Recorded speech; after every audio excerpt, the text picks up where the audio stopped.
Buenas noches con todos y bienvenidos nuevamente a un nuevo episodio de la Universidad de la Torá, en nuestro intento de la unificación de las ciencias con la espiritualidad.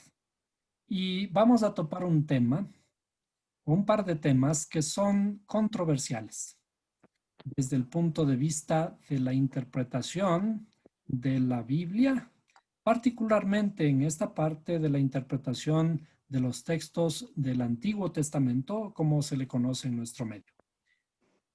Para eso vamos a revisar un par de textos que están en la Torá y vamos a irnos al libro de Deuteronomio, capítulo 21 y versículo 10 y 11. Deuteronomio 21, 10. Entonces, vamos a compartir la pantalla para buscar Deuteronomio 21, 10. Deuteronomio 21, 10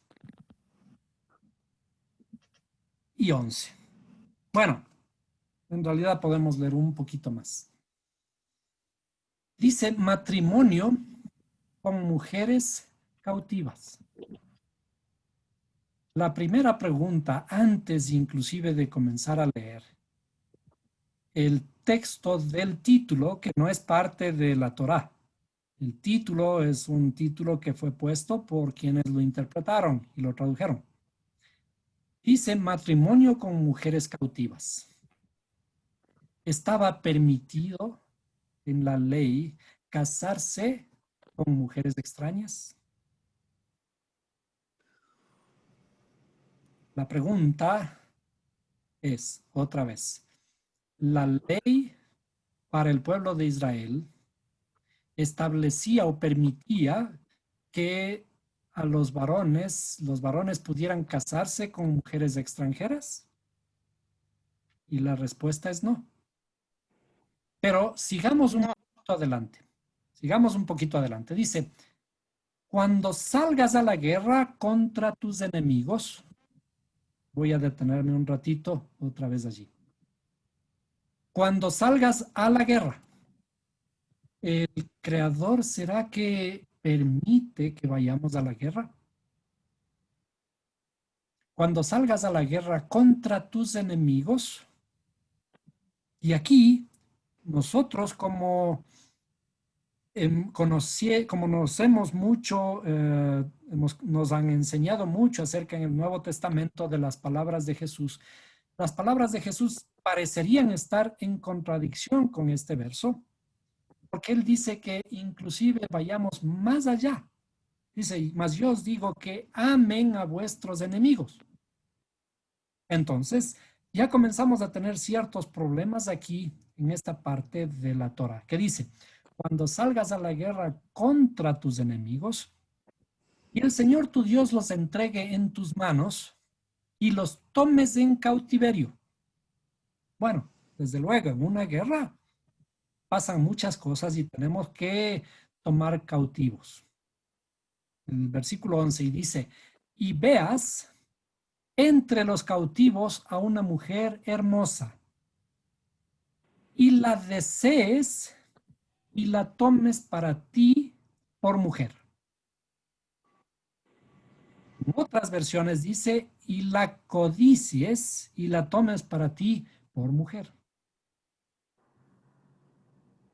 Si regresamos otra vez a los mandamientos, hay una prohibición también que dice, no codiciarás la mujer de tu prójimo. ¿No? Entonces dice, la traerás a tu casa y ella se rasurará la cabeza y se cortará las uñas. También se quitará el vestido de su cautiverio, permanecerá en tu casa y llorará por su padre y por su madre por todo un mes. Voy a subrayar esta parte que dice, y llorará por su padre y por su madre por todo un mes. Después de esto podrás llegarte a ella y ser su marido, y será tu mujer. En esta parte parecería que tenemos ciertas contradicciones, no solo con los textos del Nuevo Testamento, sino con el mismo texto, la misma ley establecida en la Torá, en los 10 mandamientos, ¿no es cierto? Y además, una aparente permisión o permitividad hacia ir a la guerra. El pueblo de Israel estaba, digamos, autorizado por el Creador a ir a la guerra. ¿Pero qué se hace en la guerra? En la guerra lo primero que hay que hacer es matar. Y no en la Torah, no matarás. Cuando analizamos este texto, dice, y veas entre los cautivos a una mujer hermosa y la desees. ¿Cómo es eso? De alguna forma también hay una permisividad para hacer lo que uno quiera con, no solo con los hombres del ejército enemigo, sino también con las mujeres. Es decir, yo veo a una mujer, me gusta y la tomo para mí. ¿Qué es eso?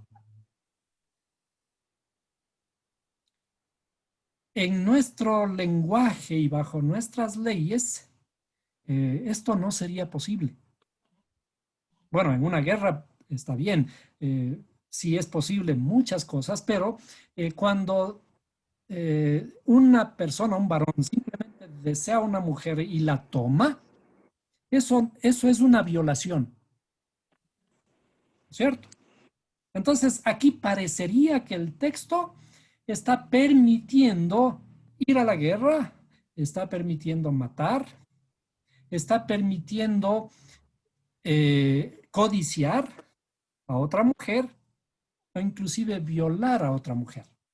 Porque no es que dice aquí que la va a enamorar y después de enamorarle le va a pedir matrimonio y se va a casar con ella, ¿no?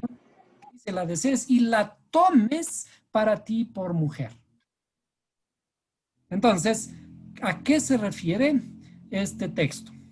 Y vamos a analizar ahora, pero desde el punto de vista hebreo.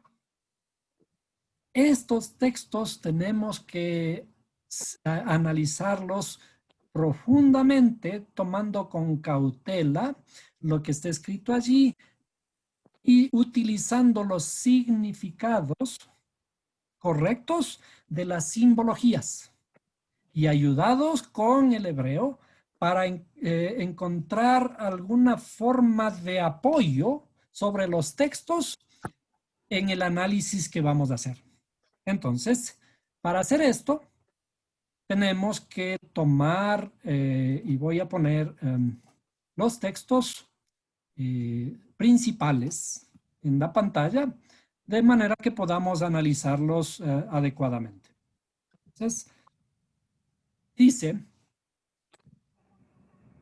cuando salgas a la guerra sobre tu enemigo, la primera pregunta que tenemos que hacernos es, ¿quién es mi enemigo? El principal enemigo, el primer enemigo mío es mi propia interioridad. Es decir, cuando nosotros nos enfrentamos a todos los problemas y todos los inconvenientes de nuestro mundo, la primera cosa que tenemos que preguntarnos es aquí, ¿quién es mi principal enemigo? Pablo decía, lo que no quiero hacer, eso mismo hago. Entonces, el principal enemigo, mi primer enemigo, soy yo mismo. Y lo curioso es que dice aquí, y a este enemigo te lo entregue el Señor tu Dios en tu mano. Es decir, el mismo Dios me va a poner a este enemigo en mi mano.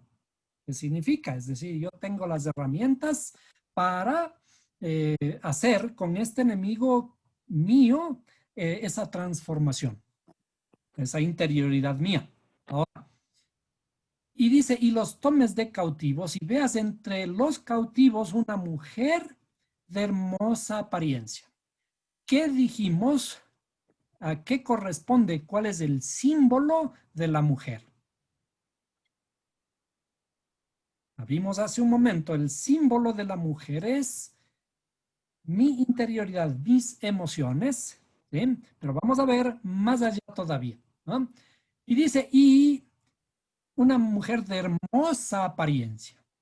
Cuando en la Torah aparece hermoso, o la mujer hermosa, o una mujer de valor, ¿se acuerdan? También en la canción Una mujer de valor. Y dice, y la tomes por esposa. Entonces, esa actitud de tomarla y hacer nuestra esposa, de casarme con ella, es una actitud muy especial que la vamos a ver qué corresponde. La mujer, de acuerdo a los sabios, la mujer de hermosa apariencia es la raíz de mi alma. La mujer de hermosa apariencia es la raíz de mi alma. La palabra que habíamos estado mirando acerca de mujer es Eshet. Entonces vamos a poner esta palabra en nuestra pantalla. Entonces, perdón, aquí sería Eshet y se escribe de esta forma. Vamos a poner Eshet es, vamos a ponerle aquí mujer, ¿no? Una de las palabras que se utilizan para mujer. Mujer. Bien. Vamos a mirar estas tres letras. Vamos a encerrarlas inclusive en una, para resaltarlas, le vamos a poner aquí así. Que es mujer. Bien. Generalmente hay un método de análisis en la Torah que, como vimos en este mes, el mes de Elul. El mes de Elul son las letras Aleph, Lamed, Baf, Lamed, ¿cierto? ¿Y qué son esas cuatro letras? Son las iniciales de una frase. ¿Les recuerdan? ¿Y cuál era la palabra, la frase simbolizada por estas cuatro letras? Es yo soy para mi amado y mi amado es para mí. ¿Eh? Entonces, en el mismo sentido, estas tres letras, Eshet, tienen o son las iniciales de una frase. La frase es Adonai Shefatai Tiftach. Vamos a ponerle también aquí. Entonces, vamos a poner en otro color. Así. Adonai Shefatai Tiftach. Entonces, para poder analizar qué significa mujer, eh, vamos a poner esta frase que debe corresponder a estas iniciales, ¿cierto? Entonces, para eso tenemos que recurrir al hebreo, ¿cierto? En hebreo, estas tres palabras corresponden a, pongámosle aquí, a ver, ahí. Corresponden a esta frase en hebreo. A ver, como ya hemos aprendido un poquito de hebreo, podemos ir reconociendo las palabras y descifrando, tratando de leer el hebreo, ¿cierto? Recordemos que el hebreo siempre se debe leer de derecha hacia la izquierda. Es al revés nuestro, ¿no es cierto? Entonces, Adonai es esta palabra. Adonai es esto, ¿no? Aleph, Dalet, Nun, Yud, ¿no? Que corresponde a esta parte de acá. Adonai. ¿Sí? Ahora vamos a poner otro color aquí para simbolizar estas otras palabras. Adonai, Sefatai, es esta palabra. Sefatai. ¿Sí? Sefatai corresponde a esta palabra. Y Tiftach, vamos a ponerle así. Tiftach, corresponde a esta palabra. De acá. Bien. Si nos fijamos en el detalle, vamos a señalar precisamente aquí. Aleph, esta letra Aleph, es la primera letra de aquí, de Adonai, ¿cierto? La letra Shin, ¿sí?, es la primera letra de esta palabra, Sefatai. Y esta letra, Taf, es la primera letra de esta palabra Tiftach. Bueno, ¿qué significa Adonai, Sefatai, Tiftach? Esto va a ser, es justamente la parte interesante que dice, Dios abre mis labios. Entonces vamos a copiar esta palabra también aquí. Dios abre mis labios. Entonces, el significado de esta frase es, Dios abre mis labios. ¿Para qué? ¿Para qué le pedimos a Dios que abra nuestros labios? Y ahora vamos a un salmo. Vamos a un salmo de David. Y sería, Publicaré tu alabanza. ¿no es cierto? Dios abre mis labios y mi Para publicar tu publicará alabanza. tu alabanza. El Salmo 51:15. Salmo 51. Salmo 51:15.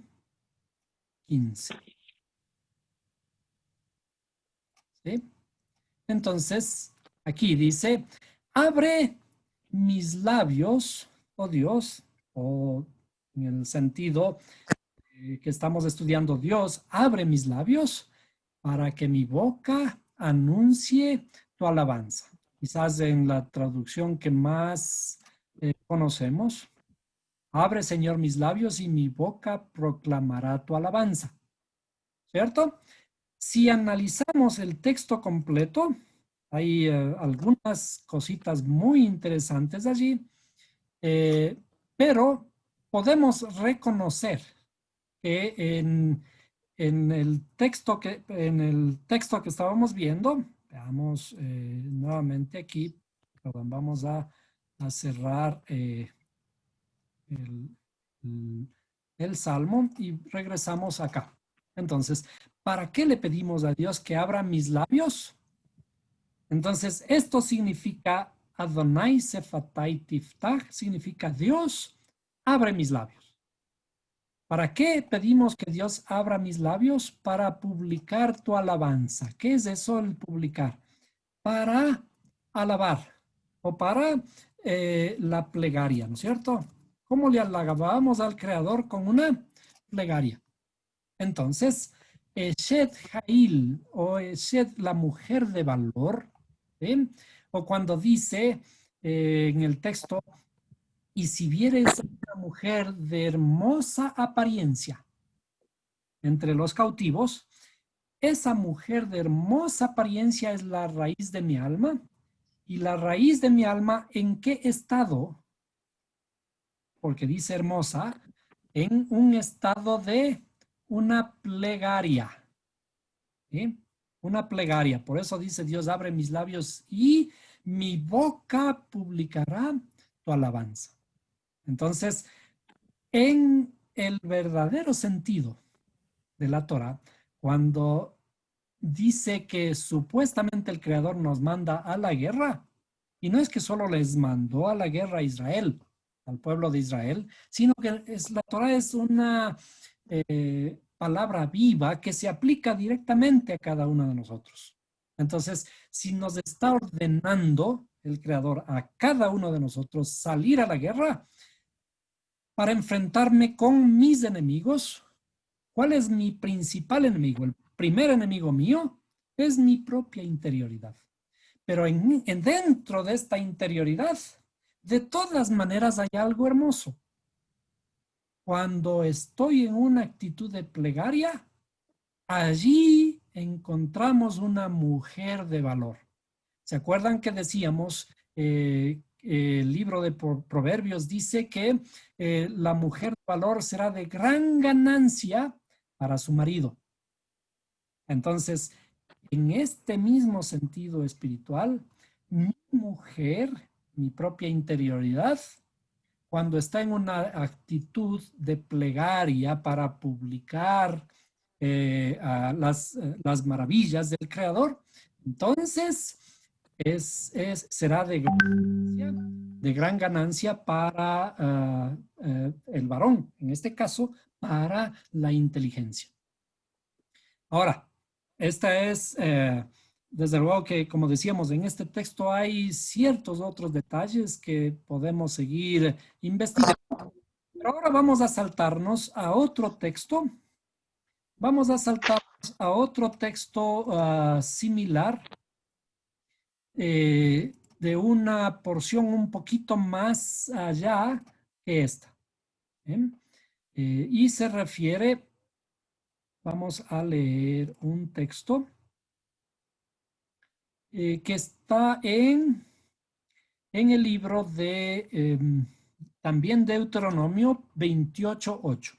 Entonces vamos al libro de Deuteronomio 28:8. ¿Bien? Deuteronomio 28:8.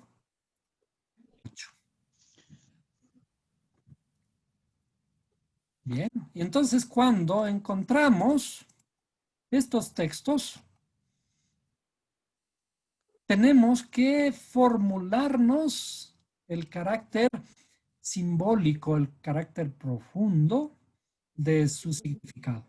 Entonces, veamos, aquí hay algunas cosas interesantes. Si es que nos damos cuenta un poquito, el pueblo de Israel estaba por entrar a la tierra prometida. Y entonces el Creador les dice, bueno, aquí ustedes tienen dos cosas que escoger. Escojan la bendición o escojan la maldición.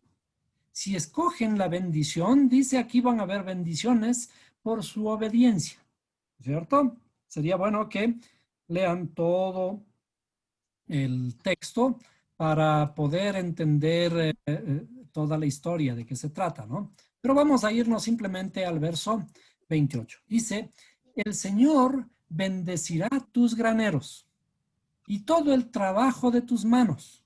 El Señor tu Dios te bendecirá en la tierra que te ha dado. Bien.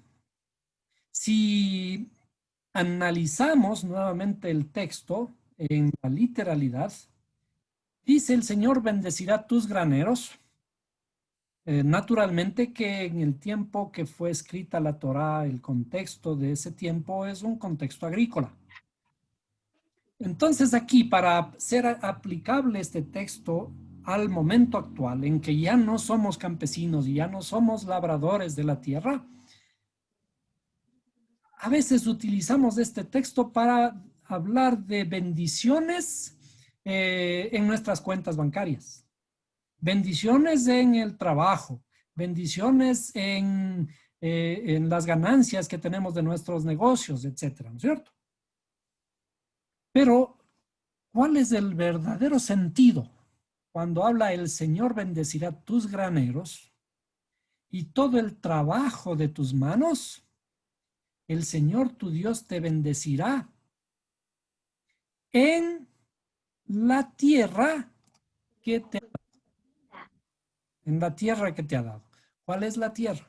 En la simbología que hemos estado estudiando, nuestra interioridad.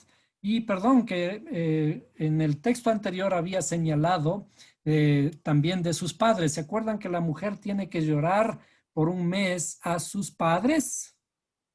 En la simbología que hemos estado estudiando, ¿cuáles son los padres?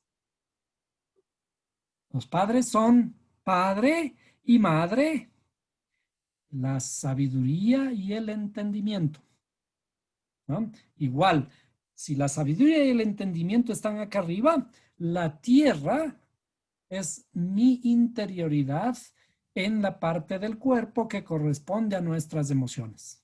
Un gran conjunto. Entonces dice el Señor, tu Dios, te bendecirá en la tierra que te ha dado. La tierra que debo conquistar está aquí. Ahora, ¿qué significa el Señor bendecirá tus graneros? Y para eso nuevamente tenemos que apoyarnos en el texto hebreo. El texto hebreo dice, vamos a copiarlo primero la transliteración. ¿Sí? En la transliteración, entonces vamos a ponerla nuevamente aquí. La transliteración dice, veamos, Itzaf, Havaya, Itha, Ed, Abraha, Basameja. Bueno, naturalmente nosotros no entendemos mucho de hebreo, apenas nos vamos a apoyar un poquito para lograr descifrar lo que está aquí, ¿no? Y para ello vamos a tomar esta palabra, Basameja. Basameja, ¿qué significa? Esta de aquí es lo que corresponde a graneros y vamos a poner el texto también, el texto en español, ¿no? Vamos a poner el texto en español. ¿Sí? Que dice, Havaya, que hemos utilizado como el nombre del creador, ¿no? Para no escribir el nombre que corresponde por el respeto que se debe merecer. Entonces dice Havaya, te concederá la bendición en tus graneros. Entonces, estos graneros corresponde a esta palabra, la palabra va sameja. Bien, pero entonces aquí vamos a poner también el texto en hebreo, pero lo voy a poner solamente la palabra, la última palabra. La última palabra. Graneros, que corresponde a esta palabra basameja, que sería acá, ¿no? Vamos a ponerle de otro color para que pueda resaltarse en el texto. ¿Sí? Basameja. Bien.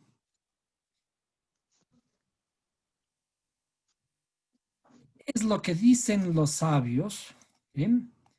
¿A qué corresponde esta bendición? ¿Sí? La bendición de tus graneros. La palabra graneros viene de una raíz. La raíz de esta palabra granero es samui. Entonces vamos a poner, veamos, la palabra que está,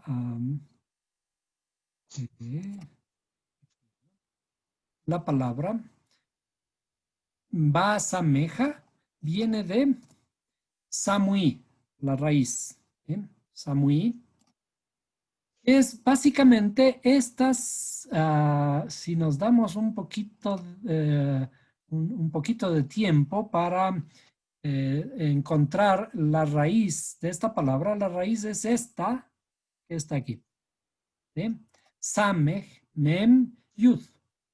Samen, mem, yud. Entonces, La raíz de la palabra Baasameja es Samui. ¿Cuál es la raíz de Samui? La raíz de Samui es algo escondido, algo invisible al ojo. En realidad, Samui significa también clandestino. Clandestino. Entonces, ¿qué significado le damos ahora a esto? Que Javayá te concederá la bendición en tus graneros. El Señor te concederá la bendición en tus graneros. Los graneros, en cierta forma, están también escondidos. Uno tiene que guardar los granos, ¿no es cierto?, en un lugar para que no le coman las aves, para que no vengan los animales del campo y terminen con lo que hemos cosechado, ¿no es cierto? Tienen que estar guardados. Este sentido de guardado es invisible a los ojos o es algo así como clandestino. ¿Por qué clandestino? Entonces dice, la interpretación es la bendición no se encuentra sino en aquello invisible al ojo. ¿Por qué? ¿Por qué el creador lo hizo difícil, digamos? ¿Por qué los tesoros están escondidos? Porque si estuvieran a flor de tierra, no serían tesoros. Los tesoros están bien guardados, están invisibles a los ojos y nosotros tenemos que excavar en la tierra o excavar o abrir los graneros para encontrar el grano allí, ¿no es cierto? Es decir, lo mejor está escondido, lo mejor está en lo profundo, ¿no? Y eso implica el granero. Dice, la bendición te concederá la bendición en tus graneros, que significa que tienes que ir a buscarlos. Tenemos que ir a buscarlos, tenemos que ir a sacarlos de allí, ¿no? También dice eso que está oculto, ¿no es cierto? Eh, hay un verso que de alguna forma podemos traerlo también aquí y se encuentra en Mateo, el libro de Mateo, que son las palabras de Yeshua o Jesús, ¿no? Que dice, y si saludáis solamente a vuestros hermanos, ¿qué hacéis más que otros? ¿No hacen también lo mismo los gentiles? Es decir, si es que se nos pide hacer algo que sea fácil, no tiene mucho sentido, ¿cierto? Vamos a ponerle por aquí este texto. ¿Bien? ¿Bien? Si es que saludamos solamente a vuestros hermanos, a nuestros hermanos, ¿no es cierto? Si saludamos solamente a nuestros hermanos, ¿qué meritorio hemos hecho? ¿Hay algo de bueno en eso? Si todo el mundo puede hacerlo. Por eso aquí dice, ¿no hacen también lo mismo los gentiles? ¿Qué es lo que nos pide la luz? En este caso, Mashiach o Yeshua. ¿Qué nos pide? Que hagamos más allá. No lo que está a simple vista, sino lo que está inclusive oculto. Por eso él dijo que amemos también a nuestros enemigos, ¿cierto? Los graneros, en este sentido, cuando está hablando graneros, están ocultos y esto implica que tenemos que ir a buscarlos, que hacer un trabajo. Por lo tanto, la bendición no está a flor de tierra y como quien dice, aquí me encontré, por ejemplo, me encontré un tesoro en la calle. ¿Qué mérito tiene?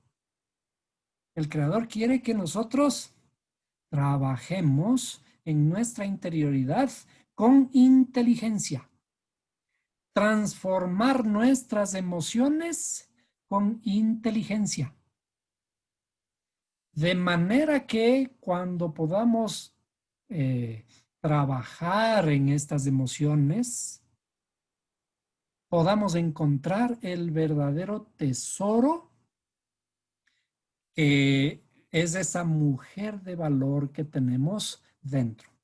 Ese es el sentido del mes de Elul. El mes de Elul que estamos en este momento estudiando para acercarnos hacia el primer día del próximo año, que en toda la simbología de la Torá es la novia que se prepara para el encuentro con el esposo, o el pueblo que se prepara para encontrarse con el rey, o también el hijo que retorna a casa.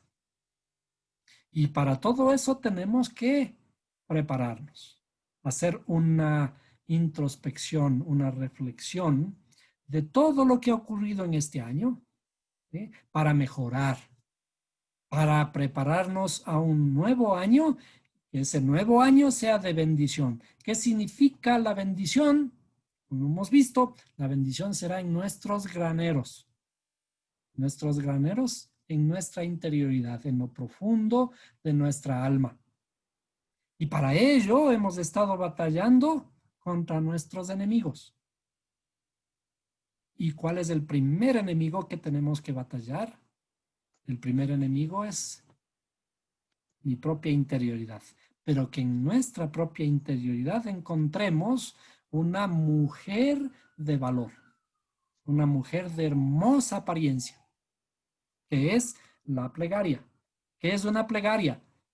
La plegaria es oración, pero como hemos dicho, no se trata de un momentito de decir, Dios mío, esto, que lo otro, dame, dame, dame.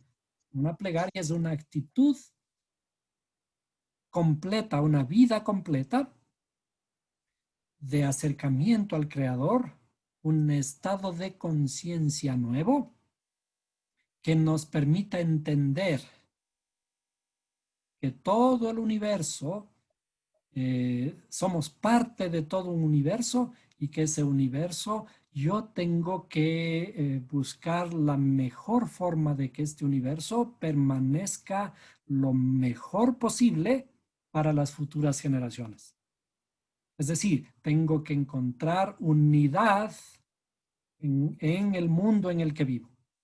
Y el primer mundo, naturalmente, empieza aquí. El primer mundo en el que vivo es mi propia interioridad.